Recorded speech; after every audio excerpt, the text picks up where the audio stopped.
Hello guys, and welcome to the stream or the YouTube video, wherever you're looking this. My name is HydroxTV, and today I'm starting a new series on how to do everything. I did it already, but my videos had some small issues that I hope I can go around this time. Yeah, so if you started live with Feudal recently and if you have no idea what to do, usually join a world. So of course you could create a world as well, but yeah, I'm playing on my own server and I'm doing these videos on my server. So join a world, and yeah, so then you can of course go for the smallest latency or for the players. But yeah, I think everything is pretty much self-explaining. What probably is not self-explaining is the direct command. If your friend, for example, hosts a server and you want to join him, then you usually get his IP address. So in my case, my IP address is our website URL as well, so HydroxTV. But on this stage, you are probably going to say okay, and the server will load and load and load and not respond at all, because there's something missing. This is called a port. Even though this is, already says something like server port, I think they should change it a little bit. Because the explanation here is pretty stupid. So, but yeah, there's something missing, and obviously it's the port, as I already said. The port is, you have to have this here, so a colon in between, and then there's a number. This number is different from server to server. You have to ask your friend or your server hoster what kind of port you are using, and of course sometimes you have to type in a number. So for example, I don't know, 101. I'm just writing down some numbers right now just to show you how a usual IP address looks like. So for example this, as I said, but as I already told you, our server is HydroxTV, so our port is 28,000, and yeah, so now we can just say okay. The other way, of course, if you have made it your favorite already, then you can find it under favorites as well. So you can actually see our server name. Of course, this is the server name of the very first January of 2015. Happy New Year, though, for everyone who is watching this. Yeah, hope this is going to be a better year than the last one, at least for you. So yeah, as I said, I already have this, so I'm just double clicking this one, and then it should join. There's my character that I'm playing right now, where you you should probably, or you probably have seen already my let's play on this, or at least some parts of this, and this is my character. So but I want to of course create a new character, so this is only available if you have a character on the server already. So create a new character. So the name is going to be Hydrox, and the family name is Gladiator, because I am going to use this as a PvP character in the future. So, and we said everything that has to do with PvP is called Gladiator. HTV, just because my family name, or the guys I'm playing with, usually use the family name HTV, or at least in their family name there's an HTV, or there is a HTV. Yeah, as you can see, gender coming soon, race should be coming soon as well, even though you can click it already, but it's, yeah, there is no difference in this. The character does not change, there are no stats or specific skills to a race. This is probably something for the future. If you're interested in RP or something, you could read through the kind of stories behind the different kind of races. But yeah, as I said, this is not going to change something at all. The appearance is not implemented yet. Probably as soon as you watch the video, it is already, but right now it isn't. But the attributes are implemented, and these are very, very important for the beginning, especially if you're just joining for the very, very first time. If you're joining for the very first time, make sure that you are joining a very, very noob-friendly server, so that you probably have the so the skill multiplier should be set to something like at least 10. And the skills should be something like 3000, because as I said, if you really want to learn the game, learn the ropes of it, make sure that you're joining a server with 3000 skill points at least. For some even go further, even though 3000 is the maximum that is necessary to raise every single skill, because yeah, you really want to test out many things, and if you're limited, for example, to 600 skills, there's going to be a problem for this, because you have to decrease some jobs and this kind of things. So really make sure that you're getting 3000. So the attributes is strength is going to, of course, give you the opportunity to wear heavy armor, as well as yeah, the damage that you're doing in melee battle is going to get increased. This is not necessary at the beginning. You're raising strength pretty easily because of terraforming and mining. But I'm going to make videos on this, so just ignore the strength at all. You can go for the lowest amount, so which is 12 for me right now.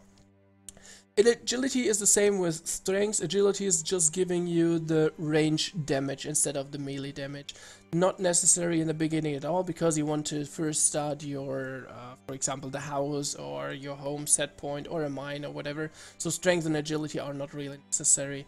Constitution is for your HP points, or your hit points. This is not necessary in the beginning as well, because as long as you don't face an animal, or you're on a PvP server. But as I said, if you're usually watching the videos, you're usually new to the game, and you shouldn't go for a PvP server, because they are like, yeah, DayZ, so kill on sight. Yeah, if you're pretty new to the game, this could probably annoy you just to get killed for, I don't know, just running around, and yeah, I don't think it's worth it as a beginner. So go for the constitution as low as you can. 12 it is already.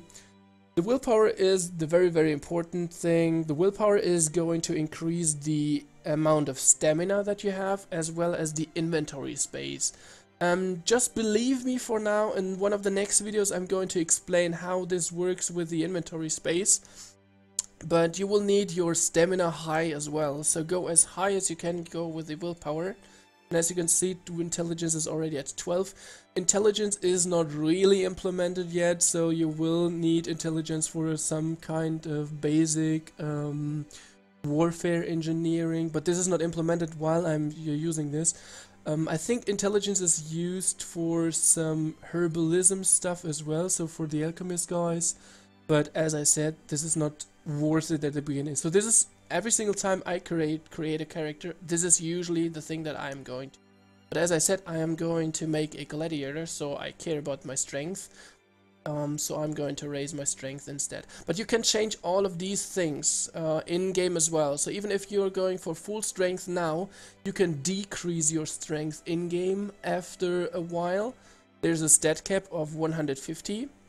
And as soon as you reach this, you can decrease strength or agility or constitution, whatever you like, and increase something else for it.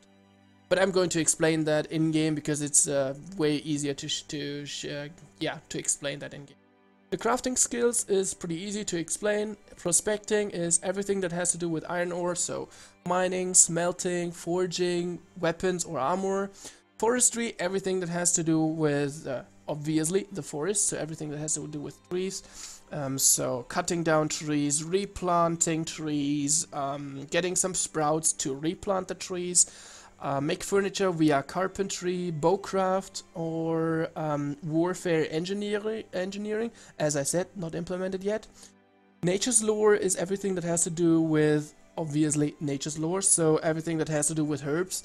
Yeah, gathering herbs, healing other guys, create potions, so alchemist is in there as well.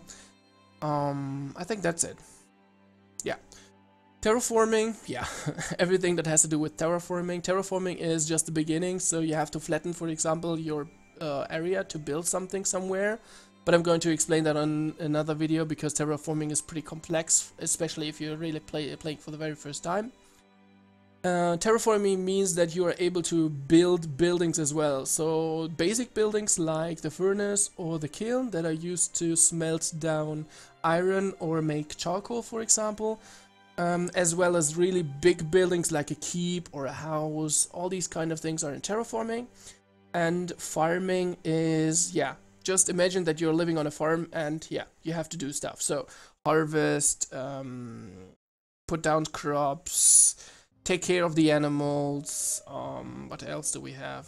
Cooking and tailoring, so making cloth or leather armor is in there. Yeah, that's pretty much it. You can change that in game, so even if you are not interested, for example, so for example, today you're creating a character which you say, okay, I'm into mining, so I want to do the mining, and after something like 2 hours or something, you're saying, mining is not my thing, or I can't do this for a couple of hours, then just go for another thing. Go for forestry, for example. You can do that in game. Even if your skill amount is limited, you can do that. So, I don't care what it is, because as I said, I'm going to just use my character for, yeah, battle kind of thing. So, the next thing is combat skills.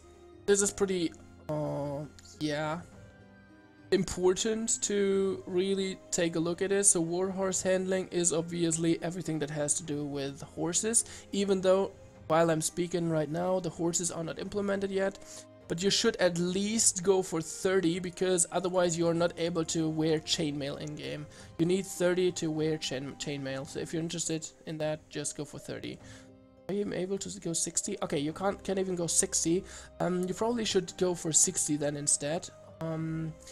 Why is that? I'm going to explain that in another video while I am explaining the skills in game, because right now it is pretty hard to explain. This is easier while we're doing this in game. I didn't know that we were able to get to 60. Usually I thought it's just 30 or 40 that you can go for, but it's actually 60. So it's good, just every time go for 60. As I said, you can change your skills in game anyway. So go for warhorse handling at 60 and you're fine. Yeah, if you're interested, I don't know, in Blades Mastery, 200 Blades Mastery, you can spend the rest 10 points in something else.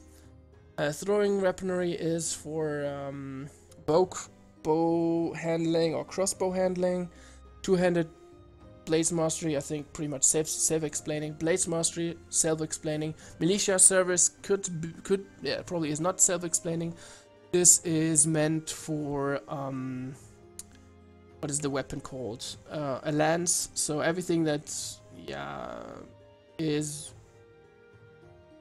with a two-handed. So like, I don't know the word for the freaking. I can't get the word. I'll look it up and say it in the next, in the second video. Sorry, I have really no idea what the weapon called. I'm missing right now. So and that's pretty much it. Then go for done. You cannot use that username, probably because my name, the first name, is already taken. So I'm going for double X. So as soon as the first name, not the second name, just the first name is taken, it says, yeah, you cannot have this name. So did it save all my stuff? Let's see. Yeah, it's even saved it. So as soon as you go and redo this, he has, yeah, you can just choose the first name. So it's just the first name is unique, and the second name can be whatever it like. So then go for done, and there we go. Now you can choose Hydrox the Gladiator and start playing. So starting or logging into a server takes quite a while, so this is why I'm not going to do that in the video. I'm just hitting play after the video, and as soon as I'm on the server, I'm going to explain the second thing. Thanks for watching. Don't forget to subscribe if you like the video, or the series of video that is coming about some guides to Life is Feudal, and see you in the next video.